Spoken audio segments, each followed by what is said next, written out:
Mukunda jewellers లో కళ్యాణం గమనీయం sale 1,00,000 కొనుగోలుపై 10 గ్రాముల వెండి ఉచితం.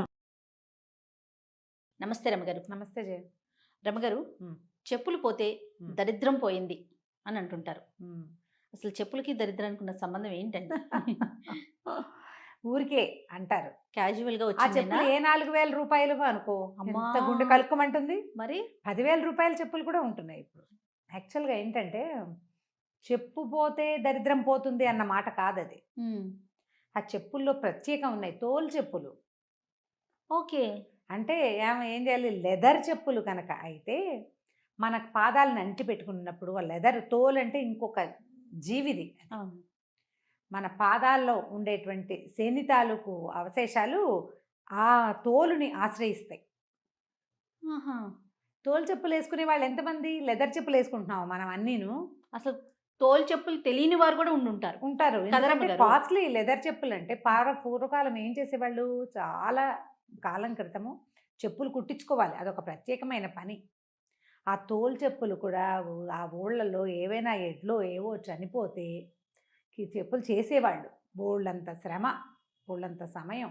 కొంతమందే చెప్పులు వేసుకునేవాళ్ళు. అందరూ చెప్పులు వేసుకొని కాలం కూడా ఒకటి అవునవును. ఉండేది. ఈ మధ్య సినిమాల్లో చూస్తున్నాను రమ్మగారు నేను ఈ విషయాన్ని. మీకు తెలియదు అసలు. ఆహా, చెప్పులు వేసుకోకూడదు అనే పద్ధతి ఉందని తెలీదు. పాతకాలంలో ఉండేది జయ. అప్పటికి ఏంటంటే ఒక ఏమో రకరకాల దౌష్ట్యాలను కొన్ని వర్గం వాళ్ళే వేసుకోవాలి అట్లా ఉండేది కదా. అదే ధనవంతులు, మోతుబర్లు వాళ్ళే వేసుకోవాలి, పనిచేసే పాఠక జనం వేసుకోకూడదు. ఏమిటేమిటో పిచ్చపచ్చవన్నీ ఉండేవనుకో. మనుషుల సమానత్వాలు అవి లేవన్నాడు. అదొక కాలం అమ్మా. అవునవును. ఇప్పుడు దానికి ఎవరిని తప్పట్టలేము. ఆనాటి ఆలోచనలు ఇప్పుడు లేవు, ఆ తరం మనుషులు ఇప్పుడు లేరు. అలా ఉండేదట అనుకోవాలి అంతే. మనం టాలు తప్పిస్తే ఇంకేం లేవు. అన్నీ మారిపోలేదు, అవునవును. మారినాయి కదా. ఈ చెప్పులు కుట్టించేవాళ్ళు. ఆ. ఆ తోలు చెప్పు గనక మన చెప్పు ఎక్కడైనా పోతే మనకి ఉన్నటువంటి, మనతో పాటు ఉండేటువంటి శని తాలూకు కొంత ప్రభావం తొలగిపోతుందని భావించేవాళ్ళు. ఇప్పుడు మనం ప్లాస్టిక్ చెప్పులు వేసుకుంటాం, రబ్బర్ చెప్పులు వేసుకుంటాం, ఏవో హవాయి చెప్పులు, వాటి పేరు హవాయే కదా. అదొక రబ్బరు ప్లాస్టిక్ వాటితో తయారు చేయబడింది. ఈ చెప్పులన్నీ పోతే దరిద్రం పోయిందని నువ్వు అనుకోవడానికి వీల్లేదు. ఓకే. తోలు చెప్పులు అయితేనే అది మన నుంచి కొంత తొలగిపోయినట్టు. ఇది సాధారణంగా ఏం చేస్తామంటే మనం దేవాలయాలు, అవునండి, గుడి దగ్గరే పోతూ ఉంటాయి చెప్పులు. అవును. కొత్త చెప్పులు వేసుకుని గుడిలోకి వెళ్ళాం, ఎవరో వేసేసుకుంటారు, వేసుకెళ్ళిపోతారేమో అనిపిస్తుంది మనకి కదా. అప్పుడు ఏమంటాం మనం, భక్తి శివుడి మీద, చిత్తం చెప్పుల మీద అంటాం. అదొక సామెత ఉంది కదా. ఎంతసేపు మనసు ఎవరైనా వేసుకెళ్ళిపోతారేమో అని కొంచెం దిగులు, ఆలోచన ఉంటాయి కొంతమందికి. అలాంటివి పెట్టుకోవద్దు. ఒకవేళ నీ చెప్పులు పోయినా అవి దరిద్రం పోయినట్టని ఏదో ఒక క్యాజువల్ మాటగా అది చెప్తూ ఉండేవారు. ఇప్పుడు మనం మామూలుగా ఏం చేస్తారంటే చెప్పులు లైన్గా పెడతారా, చల్లగా మన పాత చెప్పులు వదిలేసి అక్కడ ఎవరైనా కొత్త చెప్పులు ఉంటే వేసుకెళ్ళిపోతుంటారు కొంతమంది. ఇప్పుడు ఈ స్టాండ్లు వచ్చినాయి, స్టాండ్లలో పెడతాం, దానికి ఏదో ఒక టోకెన్ ఇస్తారు. ఈ బిళ్ళలు ఉంటాయి కదా, ఎందుకు పోతాయి? అవును, పోవు. నావ చెప్పులు కూడా పోయినాయి మధురైలో. ఓకే. నాకు ఎప్పుడూ అనుభవం లేదు, గుడి దగ్గర చెప్పులు పోవటం తెలియదు నాకు. మధురై మీనాక్షి అమ్మన్ టెంపుల్ బయట పోయినాయి చెప్పులు. నేను ఆ మధురైలో ఉన్న 2 రోజులు మా చెప్పులు వేసుకోలే. తిరిగి వచ్చేటప్పుడు కోయంబత్తూరు దగ్గరకు వచ్చాక కొనుక్కున్నాను చెప్పులు. మధురైలో ఒటికాళ్ళతో తిరగమంటుంది అమ్మ అని భావించాను నేను. అది ఒక దృష్టి కింద అనుకున్నారు. అలాగే అనుకున్నా, చెప్పులు వేసుకోవద్దు, ఇదే నీ పుట్టిల్లు, ఇది వరకు నువ్వు నీ కింద జన్మలో నీ ప్లేస్ ఇదే, చెప్పులు లేకుండా తిరగమంది. పోనీ కానీ ఈయన చాలా విసుక్కున్నారు, ఈ రోడ్లంతా తిరిగితే ఎలాగాని, అయినా సరే పర్వాలేదని. ఇప్పుడు చెప్పులకి ఇంపార్టెన్స్ ఇవ్వద్దు. ఓకే. ప్రధానమైన విషయం అది. మీవి లెదర్ చెప్పులు గనక అయితే అవి కొంతకాలం, మీరు వాడికి కొత్త చెప్పులు పోతే దిగులేస్తుంది. అవి కొంతకాలం వాడిన తర్వాత ఎక్కడైనా పోతే మీరు ఇలా ఫీల్ అవ్వండి. ఓకే. తర్వాత మనము బట్టలు ఒకరివి ఒకరు వేసుకోకూడదు, వాళ్ళ ఫీలింగ్స్ బట్టల్లో ఉంటుంది అనుకుంటాం కదా. మరి చెప్పుల పరిస్థితి ఏంటండి? మన చెప్పులు ఎవరికైనా ఇవ్వచ్చా? అంటే యూజ్డ్ చెప్పులు, యూజ్డ్ చెప్పులు వేసుకున్నా కూడా తోలు అయితే మంచిది కాదు. మామూలు చెప్పులు కూడా చూడజేయ, ఒక్కొక్క మనిషి ఒక్కొక్కలాగా నడుస్తారు. అందరి పాదాలు ఓ రకంగా ఉండవు. చెప్పులు అరుగుదల కూడా ఒక్కొక్కళ్ళకి లోపల సైడ్, ఇన్సైడ్ చివరి భాగంలో ఇక్కడ అరుగుతుంది. అవునవును, సైడ్స్ అరుగుతాయి. ఎందుకంటే వాళ్ళు పాదం ఇట్లా లోపలికి వేసి నడుస్తారు. కొంతమంది ఫ్లాట్ ఫుట్ వాళ్ళు ఉంటారు. అలాంటి వాళ్ళ చెప్పులు కనుక ఇంకోళ్ళు వేసుకుంటే కొంచెం డిస్కంఫర్ట్ ఉంటుంది, నడక హాయిగా ఉండదు. ఇతరుల చెప్పులు తీసుకునేటప్పుడు కూడా తోలు అయితే తీసుకోకండి. ఓకే, తీసుకోవద్దు. అయితే చెప్పులు దానం చేసే ఒక ప్రక్రియ ఉంటుంది. కొత్త చెప్పులు దానం చేస్తారు. ఓ దానం చేస్తారా రమ్మగారు? చెప్పులు దానం చేస్తారు. ఎండాకాలం చెప్పులు కొనిపెట్టచ్చు ఎవరికైనా. ఓకే. సమ్మర్లో పనిచేసే వాళ్ళు అదేలే ఉంటారా, అదేలే. వీళ్ళకి చెప్పులు కొనిపెట్టచ్చు. అది చాలా మంచి చెప్పులు, గొడుగు అవన్నీ కూడా చాలా మంచివి. మనం అంటే స్నేహితుల దగ్గర వాళ్ళ దగ్గర చెప్పులు గిప్పులు కొనిపించుకోకూడదు. ఒకవేళ కొనిపించుకున్నా అవి లెదర్వి కాకుండా జాగ్రత్త పడాలి. ఓకే. లెదర్ ఎప్పుడు పనికిరాదు. వాళ్ళు మనం వేసుకోకూడదు, వాళ్ళతోటి కొనిపించుకోకూడదు. అదొక చిన్నతనం కదా. అవును అవును. అవునా కదా. ఎందుకు వచ్చింది? ఇతరుల చెప్పులు వేసుకుంటే ఇప్పుడు పెద్దవాళ్ళ చెప్పులు వేసుకున్నట్టు పెద్ద చెప్పుల్లో కాళ్ళు పెట్టకూడదు అంటారు. ఇవి పురాతనమైన పద్ధతులు చేయాలి. ప్రధానమైనది ఓకే. అది. ఇప్పుడు పెద్దవాళ్ళు చాలా మహత్యం కలిగిన వారు చెప్పులు అక్కడ వదిలిపెట్టారు. బాబు నా చెప్పులు అక్కడ ఉన్నాయంటే నేను తెస్తానండి అని మనం వెళ్ళామనుకో, చేత్తో పుచ్చుకుని వెళ్ళగలిగితేనే వెళ్ళు. తప్ప నువ్వు కాలికి వేసుకుని వెళ్ళకూడదు. అవమానించినట్లు, పెద్దవాళ్ళని గౌరవించిన విధానం కాదు అది. ఆ చెప్పుల్లో కాళ్ళు పెట్టి వేసి తీసుకుని వెళ్ళి అక్కడ పెట్టి చేయకూడదు.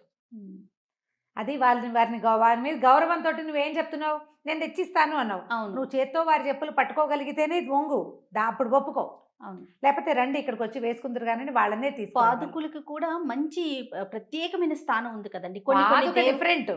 పాదుక డిఫరెంట్ అండి. చెప్పులు వేరు, పాదుకులు వేరా? పూర్తిగా కాదు కదా రమ్మగారు. ఇప్పుడు అంటే నా ఉద్దేశం ఏంటంటే మనం చెప్పుల్లాగా వేసుకుంటున్నాం. మహర్షులు గురువర్యులు వాళ్ళు పాదుకుల్లాగా వేసుకునేవారు కదా, దాన్నే కదా అలా వాడేవారు కాదా? చెక్కవి కదా అవి. అవి చెక్కవి కరెక్టే. అవి చెక్కవి ఎవరివి వాళ్ళవే కదా. పైగా మనలాంటి వెసులుబాటు అయిన చెప్పు ఇది కాదు కదా. అవి ఎవరైనా వేసుకుంటారా? వేసుకోలేము. అసలు వాటిని మనం నమస్కరిస్తాం కదా పాదుకల్ని. పాదుక అనేది మనం ఇందులోకి కలపకూడదు. అది పూర్తి ఎంటైర్లీ డిఫరెంట్ ఆధ్యాత్మిక విషయం అది. అంతే. ఓకే. దాన్ని వదిలేయాలి. అది ఇప్పుడు మనం వాడము, మనం వాడట్లేదు, మనకు ఇప్పుడు ప్రయోజనం లేదు. ఓకే. ఇప్పుడు పిల్లలవి ప్రతి సంవత్సరం చిన్నవైపోతూ ఉంటాయి వాళ్ళకి, పిల్లలు ఎదిగే పిల్లలకి. అవి మనం ఎవరికైనా ఇవ్వచ్చా? ఇస్తామంటే వాళ్ళకి ఇష్టమైతే తీసుకుంటారు. వాళ్ళ ఇష్టాన్ని బట్టి. వాళ్ళ ఇష్టాన్ని బట్టే. లెదర్ ఎవరివైనా తీసుకుంటే వాళ్ళ తాలూకు ప్రాబ్లమ్స్ తర్వాత వాళ్ళకి అంటుకునే ప్రమాదం ఉంటుంది అని ఖచ్చితంగా చెప్తారు. దానికి రెడీ అయిన వాళ్ళే తీసుకుంటారు. కాదు రమ్మగారు, నేను ఎప్పుడు ఒక ప్రశ్న నాకు మెదులుతూ ఉంటుంది.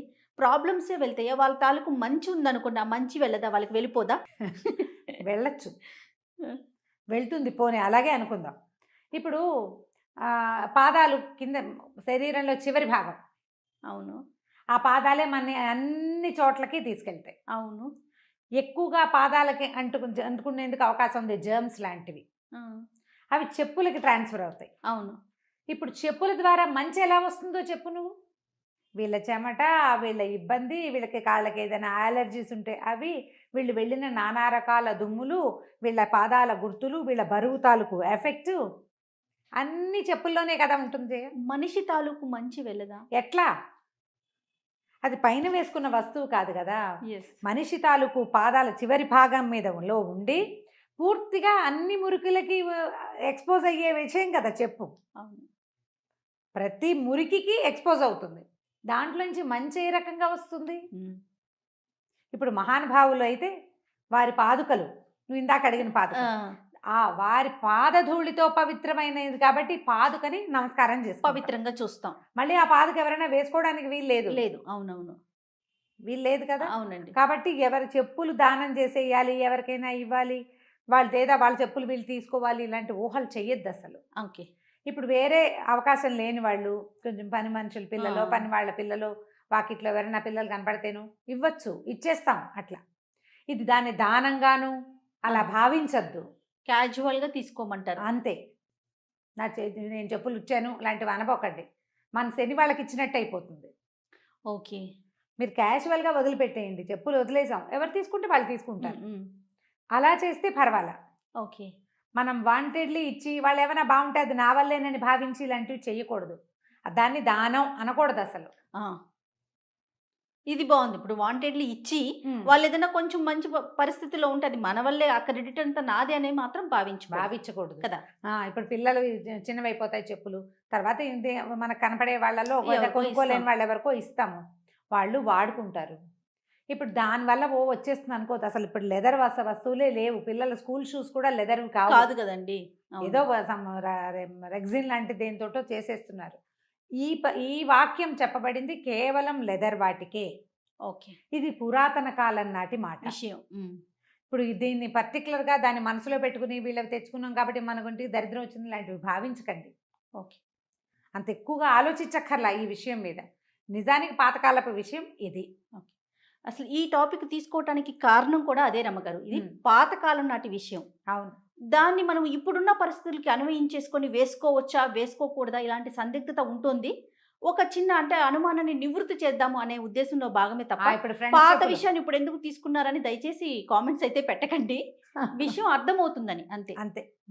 రైట్ రామ్ గారు. మ్మ్. నమస్తే. నమస్తే.